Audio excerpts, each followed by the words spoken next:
Hello my dear students, कैसे हो आप सब। इस सेशन में हम टाइम एंड वर्क का एक डीआई केसलेट करेंगे जो कि UP triple S C PET examination में आया हुआ है।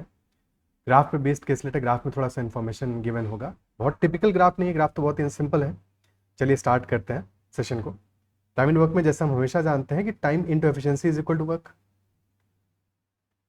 जब भी हम वर्क निकालेंगे तो वर्क हमारा होगा समय गुणे कार्य कुशलता।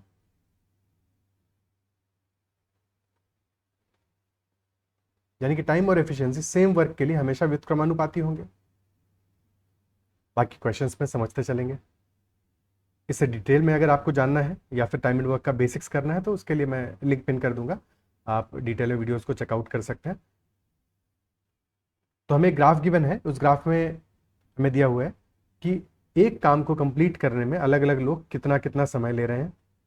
फॉर एग्जाम्पल यहाँ पे हमें गिवन है कि राकेश 15 दिनों में काम को कंप्लीट कर रहा है, जबकि चमन 10 दिन में कर रहा है, अक्षय 20 दिनों में कर रहा है। अक्षय की स्पेलिंग थोड़ा सा बड़ी यूनिक सी है, AXAY।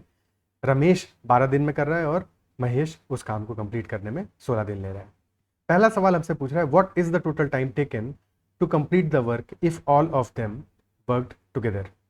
क्लियर है, क्योंकि एक ऑब्जेक्टिव क्वेश्चन है, हमें 4 ऑप्शंस दिए हुए हैं जिनमें से कि कोई एक सही आंसर होगा। तो इंस्टेड ऑफ इसको बिल्कुल कन्वेंशनली सॉल्व करने के, जो कि हम सॉल्व करेंगे, बट एग्जाम में जब ऐसा क्वेश्चन आता है तो हमें पहले क्या करना चाहिए जिससे कि ये क्वेश्चन शायद हम जल्दी कर पाए। क्योंकि जो अगर आप ऑप्शंस को देख पा रहे हो, एक ऑप्शन हमारा लगभग लगभग एक से थोड़ा सा ज़्यादा है। पहला ऑप्शन 40/29, 1 and 11/29 है।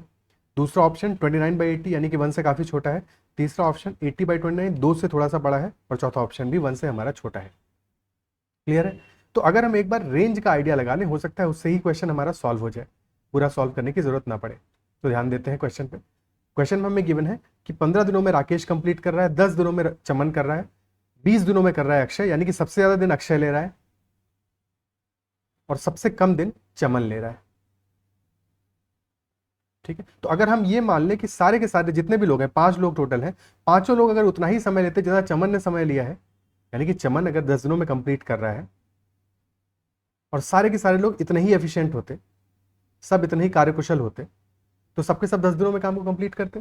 और क्योंकि 5 लोग हैं तो समय कितना लगता भाई, एफिशिएंसी 5 टाइम्स हो जाती, तो टाइम हमारा लगता, ठीक है, टाइम हमारा लगता 10/5, क्योंकि समय एफिशिएंसी का व्युत्क्रमानुपाती है। तो अगर पांचों लोग 10-10 दिनों में काम कंप्लीट करते तो हमारा समय लगता 2 दिन का। लेकिन क्योंकि बाकी लोग स्लो काम कर रहे हैं तो जाहिर सी बात है कि जो हमारा एक्चुअल टाइम होगा, इस केस में एक्चुअल जो टाइम होगा वो 2 दिनों से ज्यादा होगा। क्या ये बात समझ में आती है। दूसरा केस लेते हैं, जबकि सबसे स्लो वर्कर हमने लिया, अक्षय सबसे स्लो वर्कर है, 20 दिनों में काम कंप्लीट कर रहा है। और अगर सारे लोग इतने ही स्लो होते, सबके सब 20-20 दिनों में काम कंप्लीट करते, तो हमारा काम कितने समय में कंप्लीट होता, 20/5, यानी कि 4 दिनों में कंप्लीट होता। यानी कि डेफिनेटली, क्योंकि सारे लोग इतने स्लो नहीं है, कुछ उससे तेज काम कर रहे हैं, एक तो 10 दिन में भी काम कंप्लीट कर रहा है, यानी कि जाहिर सी बात है कि जो हमारा समय लगेगा वो 4 दिनों से कम होगा। तो समय हमारा 2 से 4 दिनों के बीच में होगा, यानी कि जो हमारा आंसर ऑप्शन है वो 2 से 4 के बीच में होना चाहिए। यानी कि ना तो पहला वाला आंसर हो सकता है क्योंकि 40/29 है, दूसरा भी नहीं हो सकता और चौथा भी नहीं हो सकता, तो सिर्फ और सिर्फ ऑप्शन सी बचा हमारा। तो डेफिनेटली ऑप्शन सी हमारा आंसर होगा इस क्वेश्चन में।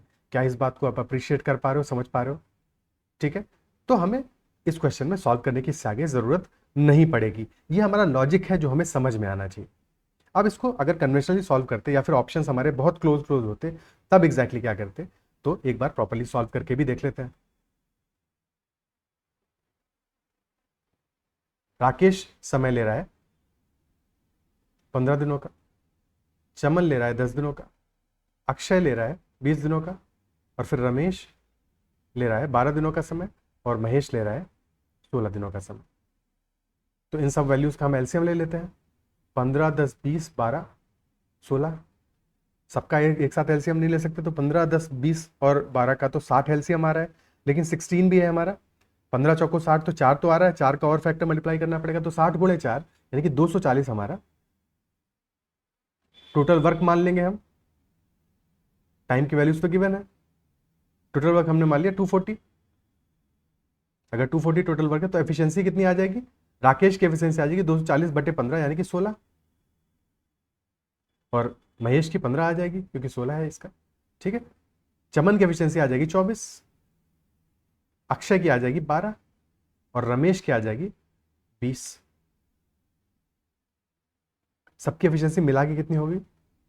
16 + 24 40,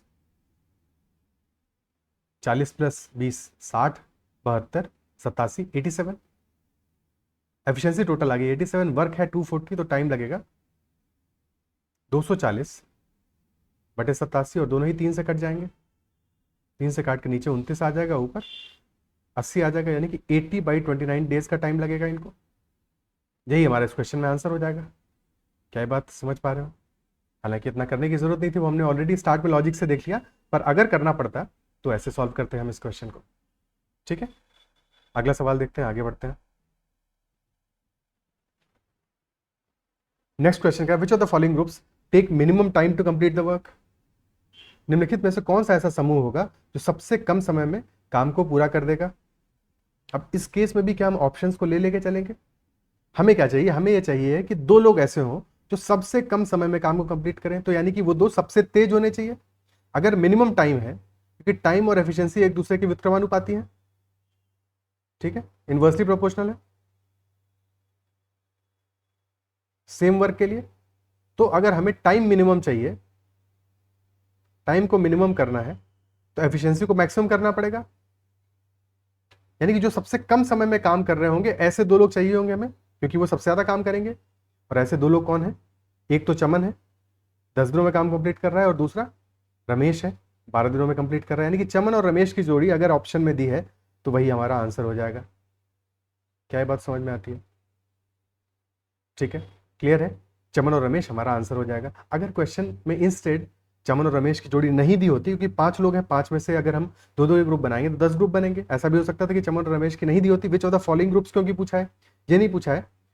ठीक है, विच ऑफ द फॉलोइंग ग्रुप्स, या फिर क्वेश्चन थोड़ा सा और अच्छे से रिफ्रेम करता है कि निम्नलिखित में से कौन सा ऐसा समूह है जो काम पूरा करने में गिवन ऑप्शंस में से सबसे कम समय लेगा।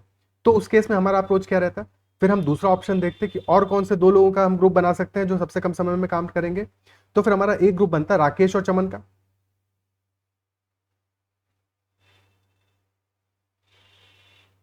जिसमें कि राकेश 15 दिनों में काम कर रहा है और चमन 10 दिनों में काम कर रहा है। ठीक है, ये सेकंड बेस्ट ऑप्शन होता है हमारे पास, इसके अलावा कुछ और तो है नहीं, ये सेकंड बेस्ट ऑप्शन होता है हमारा। तो अगर चमन और रमेश नहीं दिए होते तो फिर ये हमारा सेकंड बेस्ट ऑप्शन होता। क्या ये बात समझ पा रहे हो? अगर पूछा होता कि मैक्सिमम टाइम कौन लेगा, तो मैक्सिमम टाइम हमारा लेते जो दो लोग सबसे ज्यादा समय ले रहे हैं, यानी कि अक्षय और महेश। इस लॉजिक से हम इस क्वेश्चन को सॉल्व करते। यहाँ पे एग्जैक्टली वैल्यूज से टाइम निकालने की जरूरत नहीं थी। क्या ये बात क्लियर होती है? ठीक है, अगला क्वेश्चन लेते हैं। नेक्स्ट क्वेश्चन कह रहा है, Sneha is twice as efficient as Kailash. Sneha Kailash से 2 गुनी कुशल है, यानी कि 2 गुना एफिशिएंसी के साथ में काम करती है, और वे दोनों मिलकर काम उतने ही समय में खत्म करते हैं जितने में चमन और अक्षय मिलकर काम खत्म करते हैं। तो चमन और अक्षय के बारे में क्या दिया हुआ है? चमन काम खत्म कर रहा है 10 दिनों में और अक्षय काम खत्म कर रहा है 20 दिनों में। तो अगर चमन और अक्षय को टाइम लग रहा है 10 और 20 दिनों का, तो उनकी एफिशिएंसी क्या होगी? उल्टी होगी, 2:1। टाइम का अनुपात 1:2 है, तो एफिशिएंसी का अनुपात 2:1 होगा। ठीक है, टाइम का रेशियो क्या आ रहा है? 1:2, तो एफिशिएंसी का रेशियो 2:1 होगा, 2:1 होगा। और फिर स्नेहा और कैलाश के बारे में भी तो यही बात कही जा रही है कि वो मिलकर उतने ही समय में काम कंप्लीट कर रहे हैं जितने में ये दोनों कर रहे हैं। और स्नेहा और कैलाश का भी जो कहा जा रहा है कि स्नेहा की एफिशिएंसी 2 गुना है कैलाश से, तो स्नेहा और कैलाश की एफिशिएंसी भी 2:1 है, यानी कि मिला के उनकी भी एफिशिएंसी 3 है और मिला के इनकी भी एफिशिएंसी 3 है। तो क्या सीधे सीधे ये दो हम यहाँ पे बजाय कि सॉल्व करने की, क्योंकि सॉल्व करने की कोई जरूरत ही नहीं बची। क्वेश्चन क्या पूछा है? In how many days Kailash can complete the work individually. Kailash की एफिशिएंसी कितनी है? 1 है, और ठीक उतनी ही है जितनी एफिशिएंसी है जितनी कि अक्षय की है। तो कैलाश को भी उतने ही दिन लगने वाले हैं जितने कि अक्षय को लग रहे हैं, यानी कि 20 दिन लगेंगे। अगर स्नेहा के लिए पूछता तो स्नेहा की एफिशिएंसी 2 है और चमन की एफिशिएंसी भी 2 है, तो स्नेहा को 10 दिन लगते। पूछा कैलाश के लिए, तो आंसर हमारा 20 डेज आ जाएगा, ऑप्शन डी। अभी तक अगर आप देख पा रहे हो तो किसी भी एक क्वेश्चन में हमें कैलकुलेशन की जरूरत नहीं पड़ी है।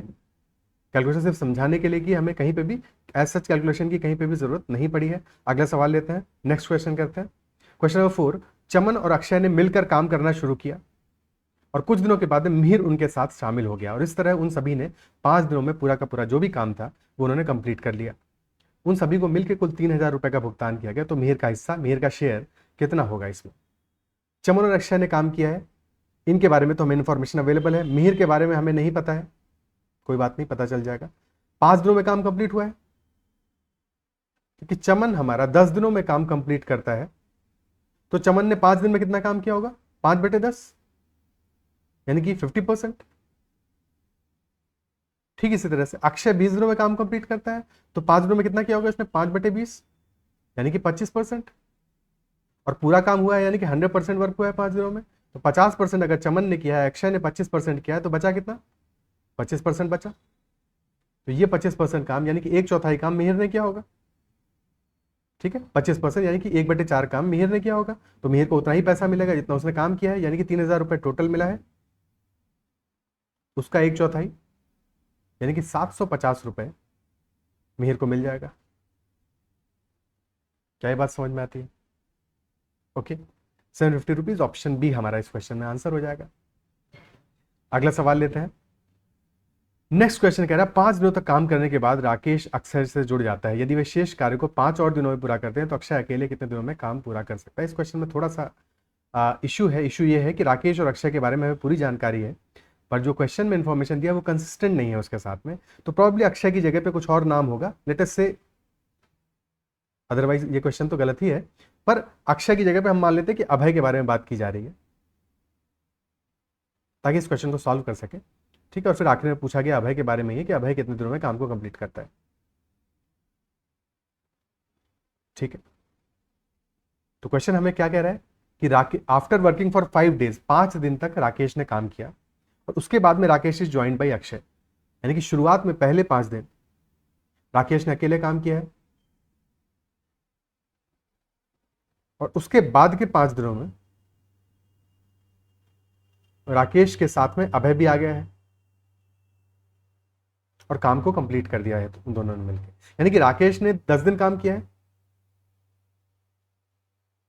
और अभय ने 5 दिन काम किया है। ठीक है, और क्वेश्चन हमसे पूछा है कि अभय कितने दिनों में काम को कंप्लीट कर देगा। अब 10 दिनों में राकेश कितना काम करेगा? राकेश 15 दिन में पूरा काम करता है, तो 10 दिनों में करेगा 10/15, यानी कि 2/3 वर्क करेगा। तो 5 दिनों में अभय ने बचा हुआ यानी कि 1/3 वर्क किया होगा, और अगर 1/3 वर्क 5 दिनों में किया है तो पूरा वर्क कितने दिनों में करेगा? 5/3 या 5/3/1, 5/3 यानी कि 15 दिनों में। अभय को काम कंप्लीट करने में 15 डेज लगेंगे, यही हमारा इस क्वेश्चन का आंसर हो जाएगा। क्लियर है? 15 डेज, यानी कि ऑप्शन सी हमारा इस क्वेश्चन का आंसर होगा। इतने ही क्वेश्चंस थे इस सेट में। क्या इस सेट का हर एक क्वेश्चन समझ में आया? क्या नई चीजें सीखने को मिली हैं आपको? अगर सेशन पसंद आया है, सारे के सारे क्वेश्चंस आपको समझ में आए हैं, तो सेशन को लाइक जरूर कीजिएगा। अगर चैनल को अब तक सब्सक्राइब नहीं किया है तो जरूर कर लीजिएगा। अगर कहीं पे कोई डाउट रह गया है, किसी भी क्वेश्चन में कहीं पे भी कोई छोटा सा भी डाउट है, तो कमेंट में आप मेंशन कर सकते हैं। ठीक है, इस सेशन में इतना ही रखते हैं, और आप कनेक्ट करने के लिए टेलीग्राम और व्हाट्सएप चैनल्स पे भी ज्वाइन कर सकते हैं। बाय बाय, टेक केयर, ख्याल रखिए। फिर मिलते हैं अगले सेशन में किसी नए सवाल के साथ।